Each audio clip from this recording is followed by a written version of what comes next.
যে কাজটি বর্ষাকালে অবশ্যই আপনারা ছবেদা গাছে করবেন, এটা খুবই গুরুত্বপূর্ণ। যেহেতু এই সময় মৌমাছির কিন্তু কোনো আনাগোনা নেই, কারণ প্রচুর লাগাতার বৃষ্টি হচ্ছে কিন্তু 3-4 দিন ধরে। এর আগেও হচ্ছিল কিন্তু অল্প অল্প হচ্ছিল, তার সঙ্গে একটু কিছুক্ষণের জন্য পানি কিন্তু বন্ধ হচ্ছিল। আসসালামু আলাইকুম, আশা করি আপনারা ভালো আছেন ও সুস্থ আছেন। তো বন্ধুরা, অবশ্যই হ্যান্ড পলিনেশন করে দেবেন, ছবেদার ফুলটাকে একটু ঘুরিয়ে দেবেন। এর আগেও আমি অনেকবার আপনাদেরকে দেখিয়েছি, তো আজকেও আমি দেখিয়ে দিচ্ছি।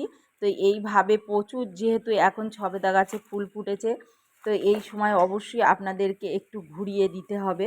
তো আমি কিন্তু এখন সকালে এসে এই কাজটি করছি, রোজই করছি, কারণ রোজ ছবেদা গাছে কিন্তু ফুল ফোটে। আর যেহেতু আমাদের এই কাজটি করতেই হবে, আর ছবেদা গাছে তাহলে প্রচুর প্রচুর ছবেদা ধরবে।